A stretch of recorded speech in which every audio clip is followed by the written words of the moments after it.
Apocalipse, capítulo 2, versículo 8. É bom esse período, né, gente? Nós vamos ter algumas segundas-feiras, segundas não, quintas, de joelhos dobrados, buscando a face de Deus. Quem busca de todo o coração acha. E a gente vai estar nas nossas quintas dividindo o tempo entre palavra e oração. E se prepare que você aí, jovem, varão, novo convertido, na quinta-feira você vai estar orando. A gente vai pegar aí sempre uma irmã, um jovem, um homem, para estar orando aqui juntamente com o pastor. Pode ser encontrado de um amém? Amém. Irmãos, nós vamos trabalhar hoje a carta de Esmirna. Nós vamos tirar, Felipe,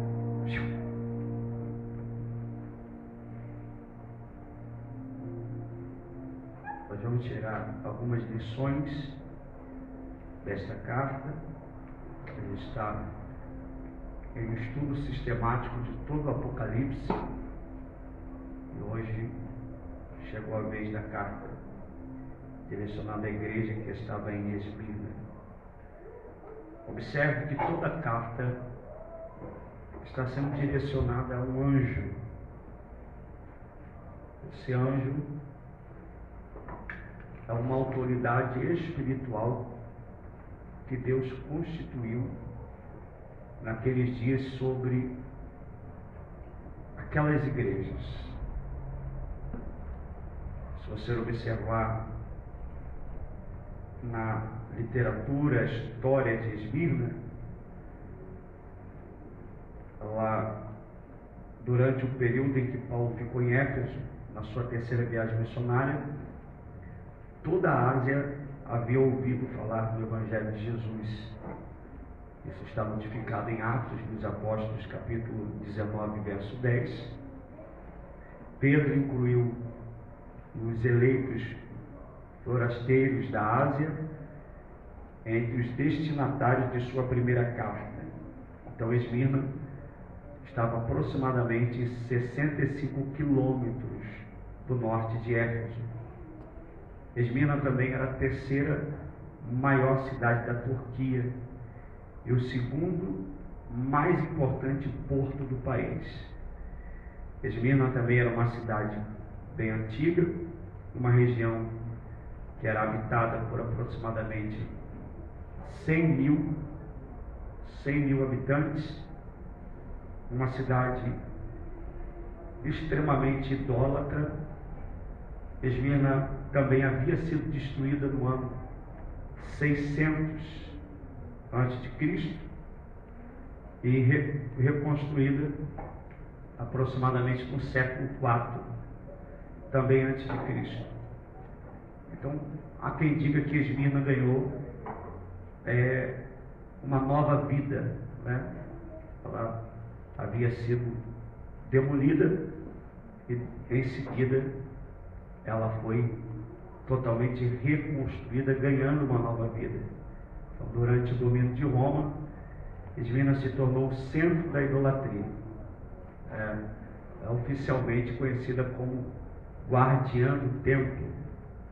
Agora, se você observar o versículo de número 8, você vai perceber que Cristo, sempre iniciando as cartas com uma palavra bem diretiva à região em que ele estava tratando. Então, logo no versículo de número 8, você tem a sua Bíblia aberta aí, você vai me acompanhar, está escrito: e ao anjo que está em Esmirna escreve: isto diz o primeiro e o último. É uma informação que Cristo está entregando para aquela igreja. Não há outro como Cristo.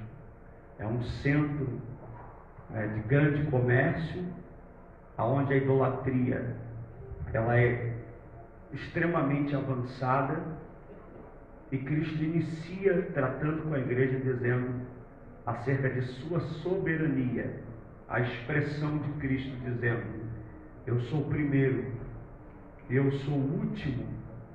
É uma afirmação dentro da frase de que não existe outro Senhor como o Senhor Jesus.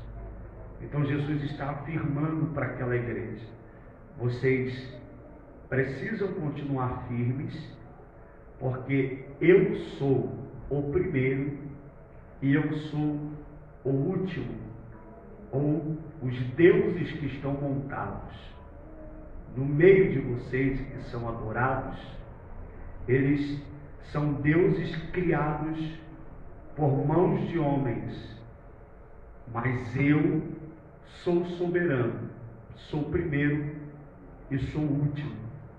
Então Cristo estava dizendo, diante da aflição que aquela igreja passava: permaneçam em mim, permaneçam firmes, permaneçam perseverantes, porque eu estou acima de tudo e acima de todos.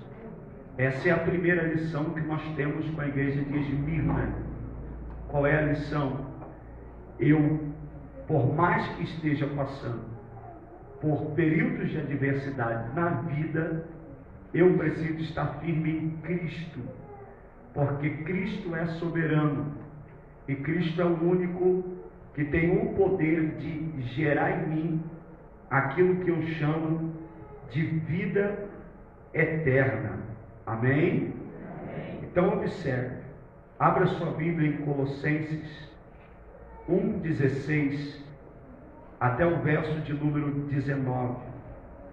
Jesus está fazendo questão de dizer: eu sou o primeiro e eu sou o último, ou seja, eu sou inigualável, eu sou soberano sobre tudo e todos.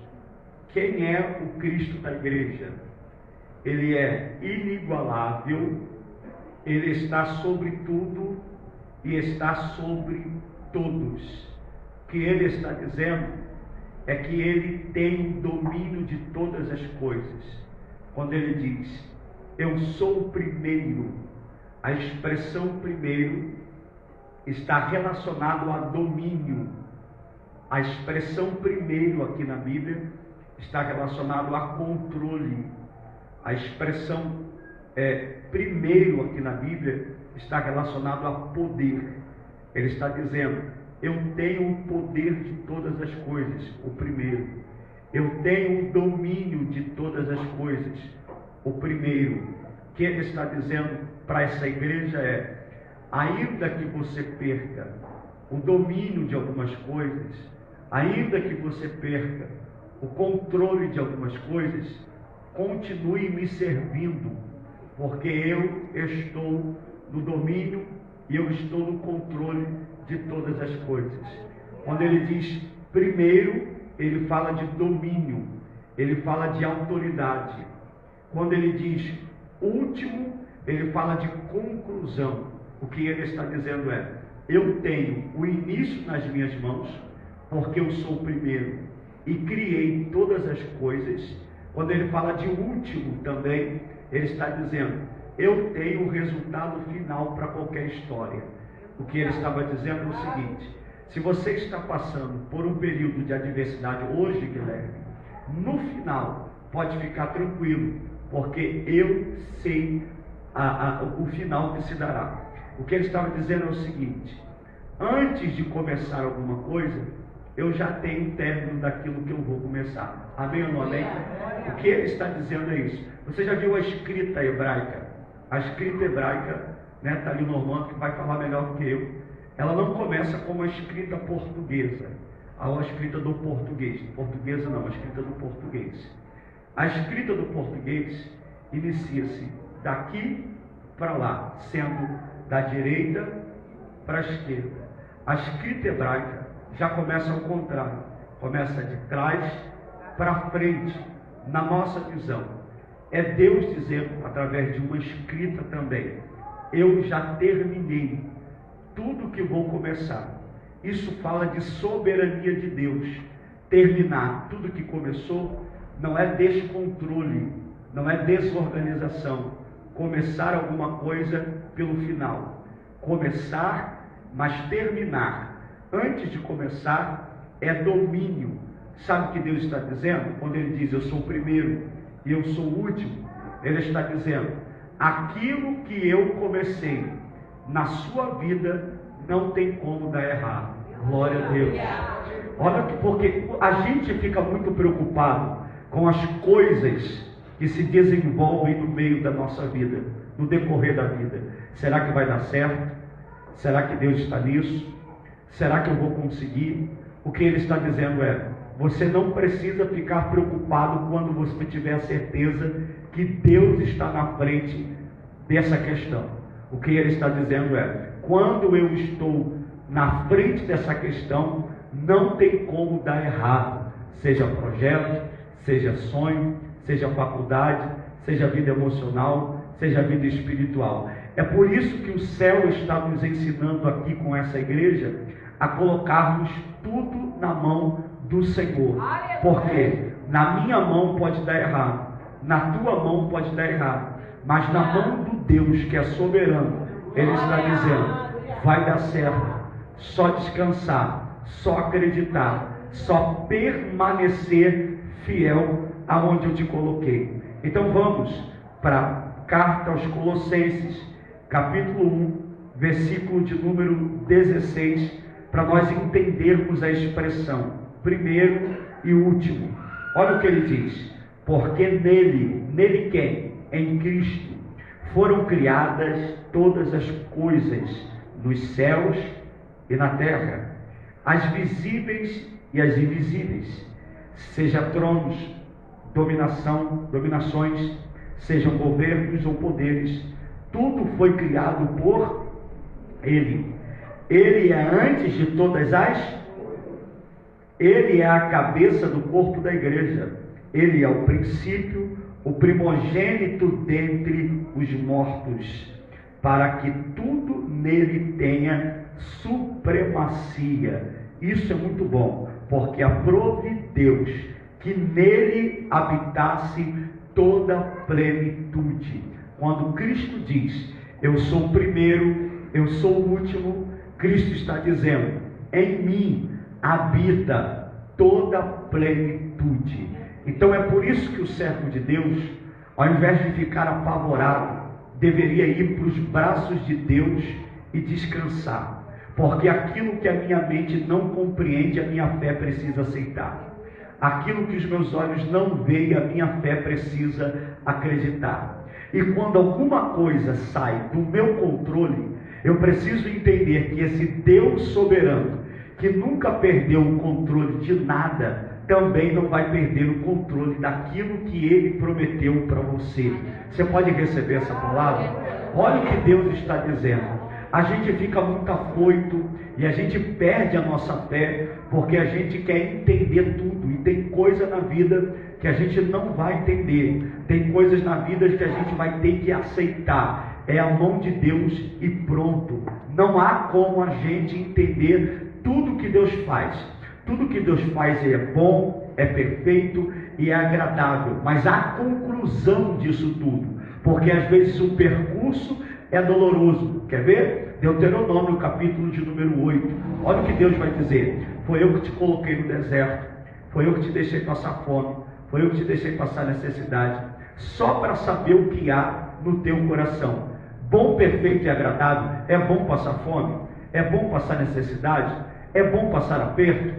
Não, não é bom. Só que o final disso é entrar em Canaã, bom, perfeito e agradável. O que Deus está dizendo é que tudo que Ele começa tem um final, e todo final com Deus, eu não sei se você vai dar glória, mas todo final com Deus termina em vitória. Isso é muito importante.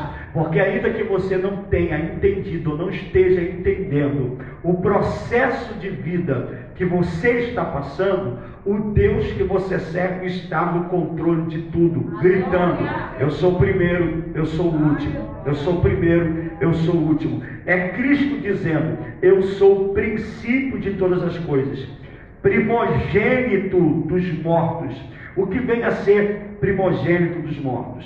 Porque ele disse: eu estive morto e revivi.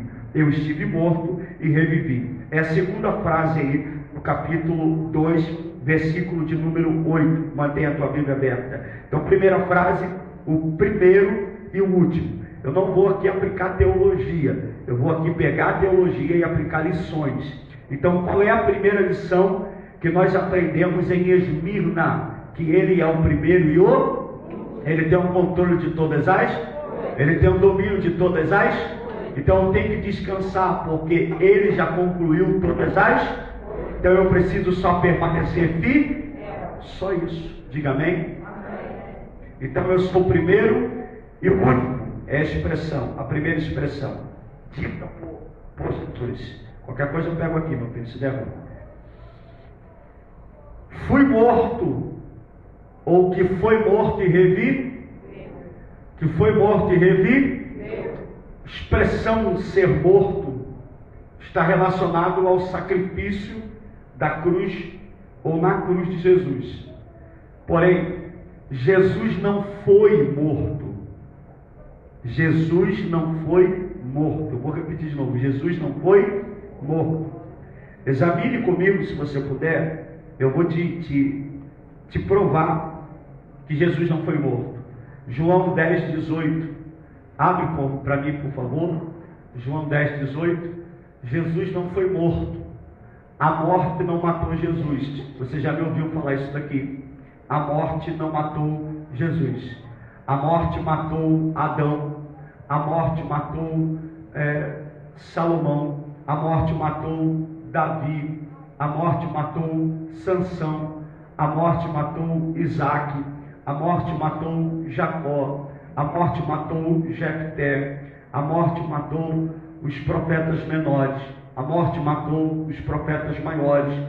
A morte matou os discípulos. A morte matou os apóstolos. A morte matou os nossos pais na fé. Mas a morte não teve poder de matar o teu Jesus. A morte não teve poder de matar o meu Jesus. Por quê? Porque a morte só pode matar quem carrega a semente do pecado, conhecido como a semente adâmica. Então a morte viu Adão na queda por conta do pecado e levou Adão.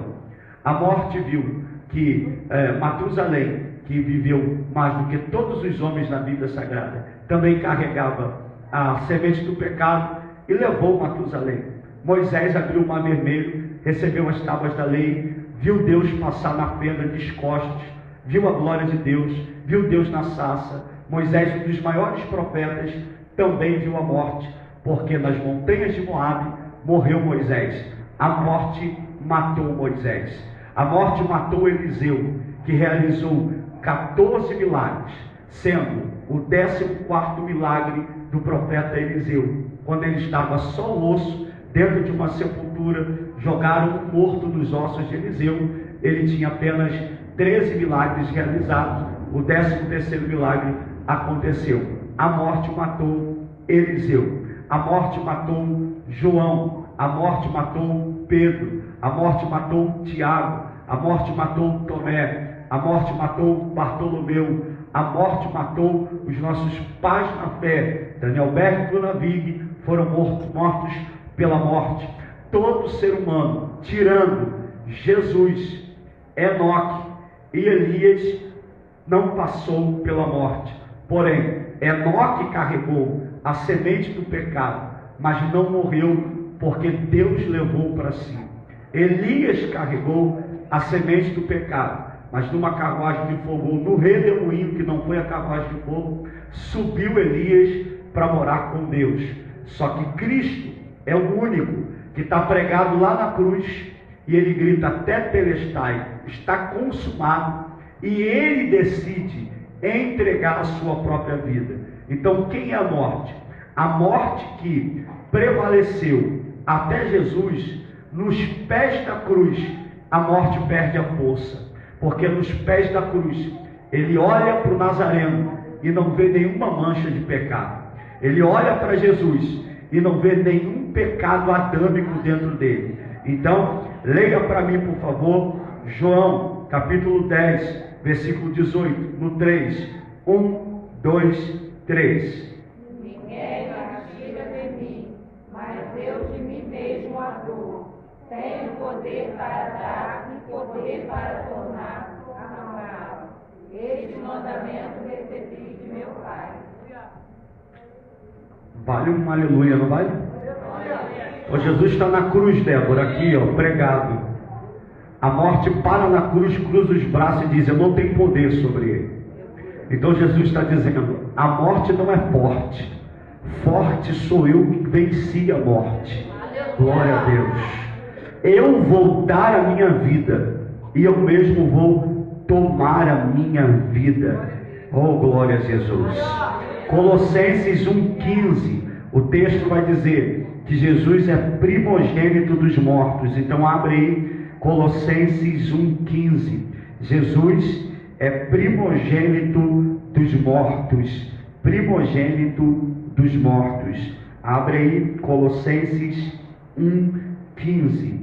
Ele foi morto e reviveu. A expressão foi morto aqui não é que a morte o matou, é que ele entregou a sua vida porque quis. Ele entregou a sua vida por nós.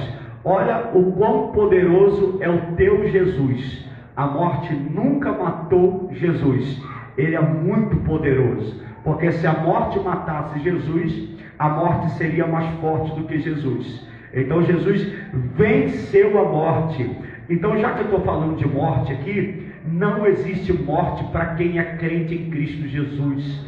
Aleluia. Vou repetir de novo: não existe morte no sentido do pensamento, da interpretação humana, para quem serve a Cristo Jesus. O que é morte para nós? Morte para nós é um portal que me leva a conhecer o sobrenatural e aquilo que é perfeito. Eu vou repetir de novo: morte é a condução, um portal que me arranca do que é natural, que me arranca do que é imperfeito, para me fazer conhecer aquilo que é perfeito. A morte é apenas uma porta que vai me levar para perto do Deus que eu sirvo. Então, quando morreu, não acabou. Quando morreu é que começou. É que as lágrimas serão enxugadas dos nossos olhos. É que a tristeza não vai fazer mais parte do nosso ser. É que a vontade de parar não vai alcançar a gente. É que o desânimo não vai abraçar a gente. É por isso que ao tempo todo Deus está dizendo: você precisa ser fiel, porque a morte vai te conduzir para viver uma plenitude com Deus. Então Deus está dizendo: permaneça crente, permaneça firme, sofra as aflições como bom soldado, não desanime, vem rastejando a si mesmo, mas não pare de caminhar. E para a alegria da igreja e para nossa alegria, alguns de nós, assim como Enoque e assim como Elias, não provaremos da morte, antes ouviremos o soar da trombeta e aleluia, iremos morar com o Senhor dos ares. Isso te alegra, não, gente? Então vamos lá, é o versículo ainda de número 8, primogênito dos mortos. Por que ele é o primogênito dos mortos? Se, logicamente, antes de Jesus, outros ressuscitaram.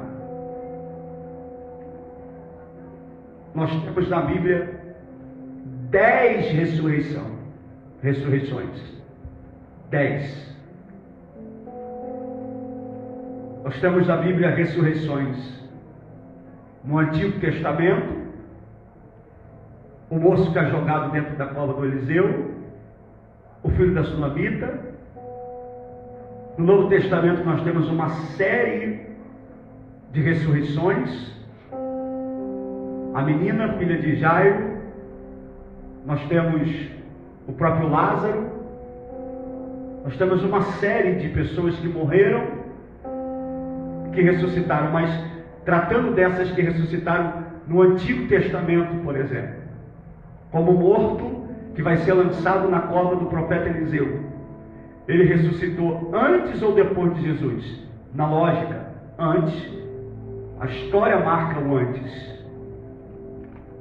O filho da Sunamita, que morreu e que o profeta deitou-se sobre ele, boca com boca, mão com mão, e ele voltou à vida. Ele ressuscitou antes de Jesus. Jesus, como homem, não havia existido ainda. Então, por que a Bíblia vai tratar Jesus como primogênito dos mortos? É muito fácil. Está em Tessalonicenses, não é isso? Colossenses, perdão, 1,15, leia para a gente. 1,18, obrigado.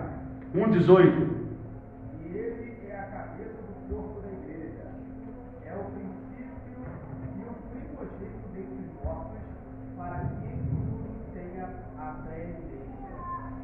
Tudo está consumado no princípio. Ele não perdeu o controle de nada. No princípio de tudo tem a consumação do próprio. Não dá para não servir esse Deus que é poderoso, irmão.